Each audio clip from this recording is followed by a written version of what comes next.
Hello everyone, कैसे हैं आप सभी। आई होप कि आप सभी अच्छे होंगे। मैं भी बिल्कुल ठीक हूँ। सो कैसी चल रही है आपकी प्रिपरेशन, तैयारी आपकी कैसी चल रही है। मेरी तैयारी भी सही चल रही है। मैं पहुँच गई हूँ चैप्टर नंबर 9 पे। चैप्टर नंबर 9 मतलब कि अभी मैथमेटिकल का नहीं छुआ है। यूजीसी नेट पेपर 1 में लास्ट का थ्योरेटिकल पढ़ रही हूँ। Chapter number 9 people development and environment. So इसका मैं अभी आज पढ़ूंगी एमसीक्यूज, मतलब पूरा चैप्टर को एक टाइम रीडिंग लगाऊंगी। अभी बज रहे हैं रात के 9:45, यानी कि 10 बजने वाले हैं। अभी इससे पहले मेरी आज सुबह से दिन शुरू हो गया था। 6 बजे से शिफ्ट थी 2 बजे तक। फिर मैं घर पे आई 3 बजे। फिर मैंने लंच बनाया, फिर मैंने खाया, फिर मैं थोड़ा सो गई। फिर मैं शाम को क्लास लेने गई, फिर मैं क्लास से आई, फिर मैंने खाना बनाया, फिर मैंने बर्तन धोए और अब बज गए हैं 10। तो इस तरह से मेरा डेली का दिनचर्या होती है। तो टाइम का थोड़ा शॉर्टेज है, लेकिन फिर भी ट्राई कर रही हूँ पढ़ने का। तो अभी 10 बजने वाले हैं और एम है कि 12 बजे तक ये वाला चैप्टर फिनिश करना है, जिसमें कि इतने सारे चैप्टर हैं। लोक विकास और पर्यावरण, इतने सारे पन्ने हैं। तो ये सारे पन्ने एक बार रीडिंग लगानी है और फिर रीडिंग लगाने के बाद मैं आपको बताऊंगी कि इसमें क्या क्या है। और एक और चीज़ मुझे आपसे पूछनी थी कि मैं चाहती हूँ कि मैं आपके लिए कुछ इन्फॉर्मेटिव वीडियोज़, यानी कि जनरल, जो कि आपको कॉमन सेंस की वीडियो जो कि आपको यूज़फुल होंगी, जैसे कि एयरपोर्ट पे अगर चेक इन करना है या फिर क्या क्या फॉर्मेलिटीज़ एयरपोर्ट पे होती है। अगर आपका फर्स्ट फ्लाइट है तो कैसे उसको करें, तो वो सब का मैं सोचूं कि मैंने जब मेरी फ़र्स्ट फ्लाइट थी तो कुछ वीडियो शूट करी थी, क्योंकि मुझे बड़ा एक्साइटमेंट था कि कैसे होता है क्या होता है। तो मैं हर जगह की ना वीडियो बना रही थी। वो सारी वीडियोस मेरे लैपटॉप में अभी सेव हैं। तो मैंने सोचा था कभी ना कभी तो मैं यूट्यूब में काम करूँगी और फिर मैं वो वीडियो का एक बनाऊँगी कि, है ना, फर्स्ट फ्लाइट है तो कैसे करना है एयरपोर्ट में। तो आप मुझे बताइए कि मैं वो वीडियो आपके लिए बना के अपलोड करूँ कि अगर आपकी फ़र्स्ट फ्लाइट है तो कैसे करें। तो फिर मैं वीडियो बनाऊंगी। वैसे भी एनीवेज वो तो अगर मुझे टाइम लगा तो मैं सोच रही हूँ कि अपकमिंग संडे में आपके लिए बनाऊँ। और दिवाली आने वाली है, आपकी दिवाली की तैयारियाँ कैसी चल रही है वो भी बताइए। मैं तो घर से दूर हूँ, बैंगलोर में हूँ, तो मेरा अभी कुछ नहीं चल रहा है। वैसे भी 3 दिन की छुट्टी रहेगी मेरी ऑफिस से भी, तो मैं तो पढ़ाई में फ़ोकस करूँगी। मुझे मेरे यहाँ पर स्टूडेंट्स लोग ने इनवाइट किया है, स्टूडेंट मतलब कि जो मुझसे योग करते हैं, योग सीखते हैं, योग की क्लासेस लेते हैं, उन लोग ने अपने घर पे इनवाइट किया हुआ है। सोसाइटी में रहते हैं तो फ्लैट पे उन्होंने किया है कि हमारे साथ आकर दिवाली सेलिब्रेट करना। लेकिन मैंने अभी यही सोचा है कि मैं कहीं नहीं जा रही हूँ दिवाली में, ना ही मैंने कोई दिवाली का ड्रेस ख़रीदा है नया, तो क्योंकि मेरे पास ऑलरेडी कपड़े इतने सारे हो गए हैं कि जब मैं जाऊंगी छोड़कर तो लगेज का प्रॉब्लम होगा। तो मैं अभी कुछ भी शॉपिंग तो नहीं कर रही हूँ ऐड, और ना ही मैं दिवाली में कहीं जा रही हूँ। यही सोचा है कि पढ़ाई करूँगी। आपका दिवाली का क्या प्लान है? आप तो फैमिली के साथ होंगे, तो आप बताइए कि आपका क्या प्लान चल रहा है, दिवाली की तैयारियाँ कैसी चल रही हैं। तो मैं अभी ये चैप्टर पढ़ के आपको बताती हूँ कि इसमें क्या क्या है, ठीक है। तो वीडियो को एंड तक देखना। ये सब छोड़ो, जो इम्पोर्टेंट है सीधा वहाँ पर लेके चलती हूँ मैं आपको, जो मुझे अभी समझ में आया। देखो, ये जो परिस्थिति के पिरामिड दिख रहे हैं ना, ये बहुत ज़्यादा इम्पोर्टेंट दिख रहे हैं परिस्थिति के बारे में। ये चार्ल्स एल्टन ने 1927 में परिस्थिति की पिरामिड के बारे में विकास किया था। तो इसमें ना ये पूछा जाता है कि ऊर्जा पिरामिड कैसा बनेगा।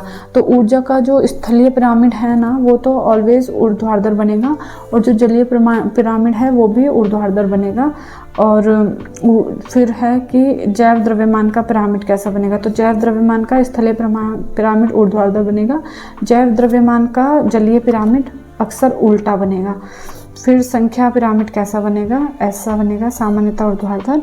और इसका ही जलीय परिस्थिति का बनेगा, भिन्न हो सकता है। तो ये अभी आपको शायद समझ में नहीं आ पा रहा है, आप पढ़ेंगे तो समझ में आएगा। ये फिर पृथ्वी के जो 4 मंडल हैं, ठीक है, ये स्थल मंडल, जल मंडल, इनके बारे में पढ़ा, जैव मंडल, वायुमंडल। फिर उसके बाद अगर मैं बताऊं जो कि मुझे थोड़ा लगा, और हाँ, एक TDS वाला देख सकते हैं कि पानी का जो TDS होना चाहिए 300 से 600 mg पर लीटर होगा, तो वो पीने के लिए बहुत अच्छा है। और 1000 mg से पर लीटर से जो अगर अधिक है तो वो पीने के लिए उपयुक्त नहीं है पानी का TDS, ठीक है। तो इसी से बच्चे बीमार भी हो जाते हैं अगर TDS ज़्यादा है तो। फिर ये चीज़ मेरे को बहुत इंपॉर्टेंट लगा है थोड़ा, ये हमने मतलब बचपन में भी पढ़ा है अपना उसमें सामाजिक विज्ञान में, मतलब कि इसमें ही एनवायरनमेंट में। तो ये क्षोभ मंडल, समताप मंडल, मध्य मंडल, आयन मंडल और ताप मंडल और वायुमंडल, ये सब मैंने पढ़ा। ये आप देख लो, यहाँ पे स्क्रीनशॉट ले लेना, ठीक है। तो ये इम्पोर्टेंट है, मतलब कि क्षोभ मंडल में हवाई जहाज चलते हैं इसके संवहन मंडल पे, ठीक है। और मौसम गतिविधियाँ इसी में होती हैं। समताप मंडल में मोती के बादल होते हैं और इसमें ओजोन परत भी होती है 15 से 35 किलोमीटर ऊपर, और ये UVC और UVB की किरणें का अवशोषण करती है और जलवायु का प्रभाव भी पड़ता है इसी मंडल पे, ठीक है। मध्य मंडल में जो है तापमान सबसे कम होता है -90 डिग्री, और आयन मंडल में ये D लेयर होती है, और रेडियो तरंगे जो हम टेलीफोन टेलीविज़न वाले जो सुनते हैं वो आयन मंडल में होता है। और ताप मंडल में तापमान सबसे ज़्यादा हो सकता है 1000 डिग्री सेल्सियस तक, ठीक है। और इसमें पृथ्वी की कक्षा में होते हैं सारे उपग्रह। फिर वायुमंडल में जो है तापमंडल के ऊपर वायुमंडल होता है 10,000 में, इसमें हाइड्रोजन हीलियम जैसे गैस तत्व बनते हैं, ठीक है। फिर ये थे कुछ क्वेश्चन इस टॉपिक से रिलेटेड, वो मैंने लगाए। फिर उसके बाद अरे यार इतने में ही 3 मिनट हो गए। फिर उसके बाद मैंने ये वनों के बारे में पढ़ा, ठीक है, वनों के प्रकार। फिर मैंने ये सारी डिज़ास्टर के बारे में पढ़ा, प्राकृतिक आपदाएं जैसे कि भूकंप के बारे में पढ़ा, ठीक है। भूकंप को जो मापते हैं, उसकी जो परिमाण मापते हैं सिस्मिक, इससे रिक्टर पैमाना से मापते हैं, ठीक है। सो ये है, इसका परिमाण मापते हैं इससे। और ये फिर मैंने पढ़ा, बस देखते जाओ। फिर मैंने ये सुनामी के बारे में पढ़ लिया है थोड़ा थोड़ा एक बार, फिर चक्रवात के बारे में, और ये मतलब सारी जो प्राकृतिक आपदाएं हैं ये पढ़ी। फिर भूस्खलन तक हो गया। फिर राष्ट्रीय आपदा प्रबंधन के लिए जो अधिनियम एक्ट जो था 2005 में वो पढ़ा है। फिर उसके बाद ये जो इसकी जो वो होता है कब ज़्यादा सबसे होता है, फिर इसके जो क्वेश्चन आंसर थे वो लगा लिए। फिर ये मानव विकास ह्यूमन डेवलपमेंट में मैं आई ही थी, और फिर यहाँ से आके मुझे बस हो गया कि नहीं अब बस बहुत पढ़ लिया है, तो अब यहाँ पे मैं रुक गई हूँ। ये आगे का मैं कल पढ़ूँगी।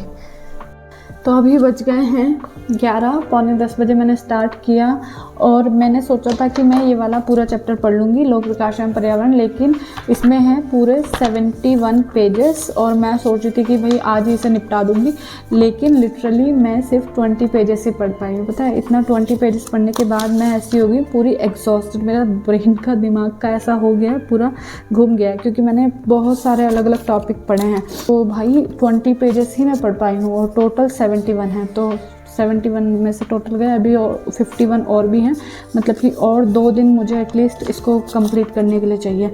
तो अगर मैं 1-1 घंटा पढूँ, अगर मैं 12 बजे तक पढ़ूँगी तो थोड़ा और हो सकता है, लेकिन नहीं, अब मेरे को थोड़ा सा लग रहा है कि मैं सो जाती हूँ, क्योंकि सुबह 6 बजे क्लास है, 5 बजे निकलना है, फिर वही मेरा डेली का रोना धोना वही है। सो अभी समय हो गया है, 11 बज गए हैं। Thank you so much for watching my video. अभी के लिए मैं करती हूँ आपको बाय बाय, मैं सो रही हूँ। Good night, take care. फिर मिलते हैं किसी दूसरे वीडियो में। सो ऐसी चल रही है मेरी पढ़ाई, 1 घंटे में मैंने इतना पढ़ा। सो नेक्स्ट कब होती है पढ़ाई, जब भी होगी तो मैं वीडियो ज़रूर बनाऊँगी। Thank you so much, bye bye.